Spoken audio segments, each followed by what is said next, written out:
Mass Effect 1, the beginning of the epic trilogy featuring Commander Shepard. Although this game certainly isn't new by any means, it was groundbreaking at the time and is still groundbreaking in many ways, even to this day. So, fasten your seatbelts, cause we are going to space.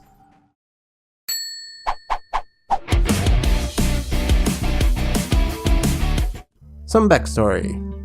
As BioWare wanted to create a big and memorable story, Mass Effect was envisioned as the first chapter of a trilogy from the very beginning, and having a considerable technological basis would help shorten the development cycle of its future sequels. Instead of designing a role-playing game where the player would take control of a blank protagonist, the developers wanted players to assume the role of a central character that would have to make important decisions. This approach would allow them to create a unique level of intensity and cinematic power, while at the same time give the player the same role-playing customization as previous BioWare games. Story.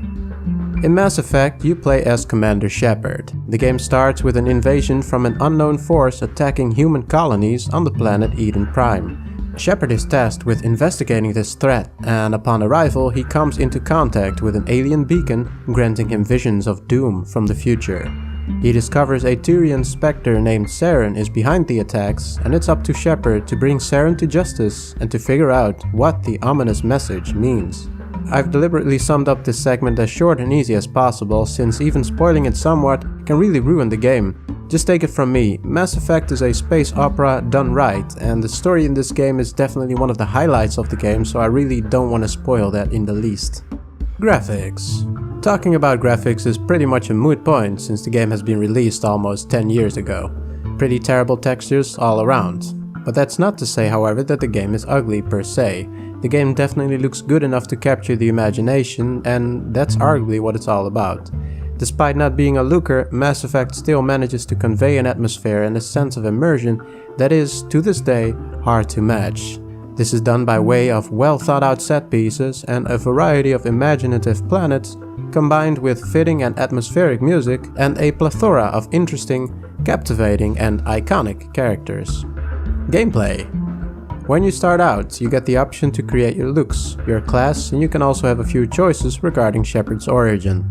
Classes are actually quite interesting and unique. A soldier is the straightforward guns blazing class that has the most weapon skills in his skill tree.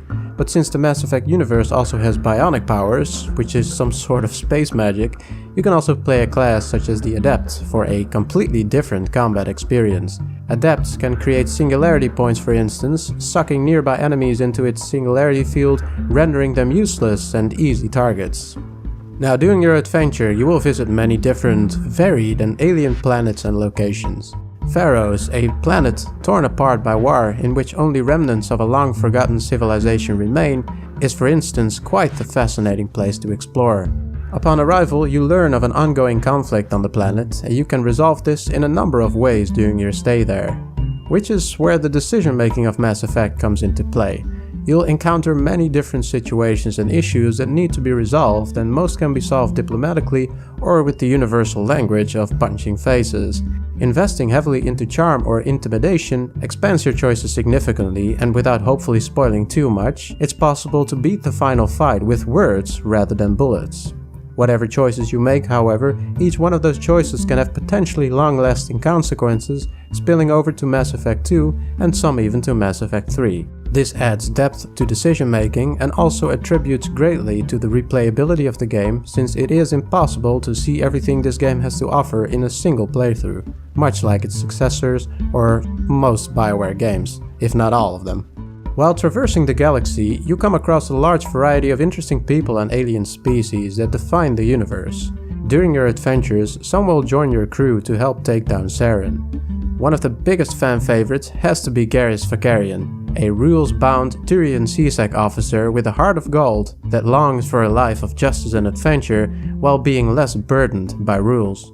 Or Rex, possibly my personal favorite, a Krogan bounty hunter, a lost soul in the galaxy without a clear life's purpose, yet driven by an unsatiable desire to cure the genophage, an engineered genetic mutation that has infected all Krogans and reduced their chance of pregnancy and childbirth to astronomically low odds, resulting in the slow death of his race. Each potential party member has fairly convincing and plausible reasons for joining you, each with their own motivations and aspirations, making for some really complex and in-depth crew members that add a lot of immersion and camaraderie to the overall game. I mentioned Pharaohs earlier, but that's just one of the many worlds featured in this universe.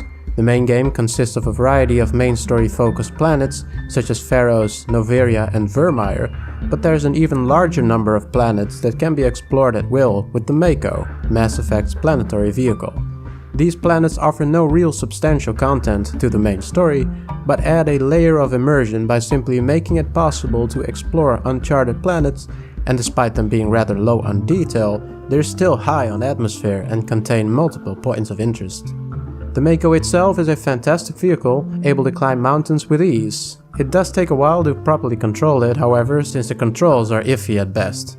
Despite that, the Mako is however extremely effective in ridding the galaxy of unwanted bad guys with powerful turrets and missiles.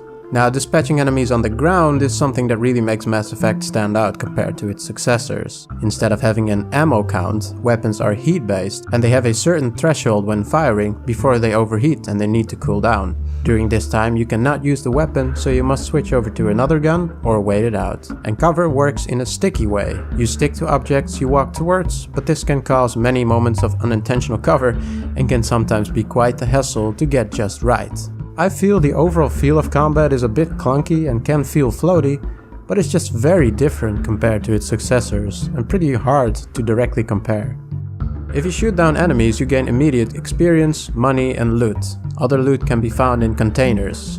And there is really a ton of loot in this game, from armors and weapons to ammo types and armor mods. And since the loot is tied to your level, you will almost always gain improvements, which at least ensures a good sense of progression during your adventure. I'd like to mention though that the actual content of loot is a bit lackluster, with minor improvements but nothing major that changes the way combat plays out.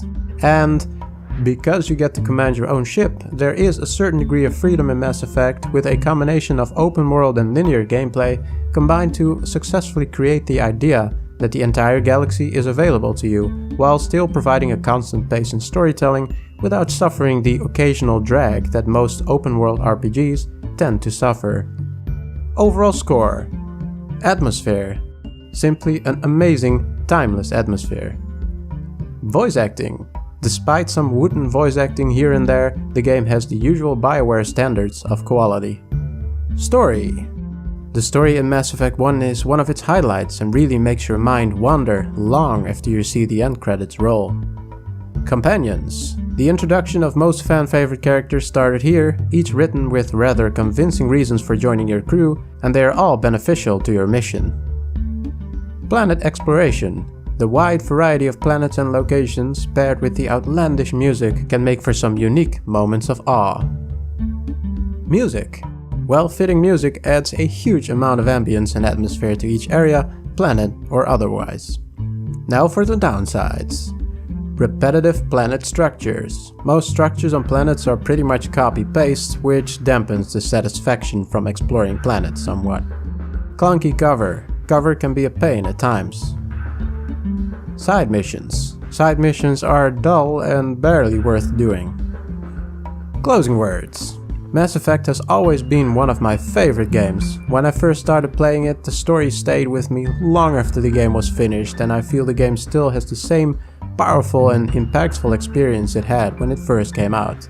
It's one of those games that has such a unique and thought out universe, filled with wonder and mysterious creatures eager to be explored. Originally, I just wanted to quickly go over the games in preparation for Andromeda, half expecting the game to be held up by my own nostalgia, but I was mistaken. It's still every bit as captivating and engrossing as it was almost 10 years ago.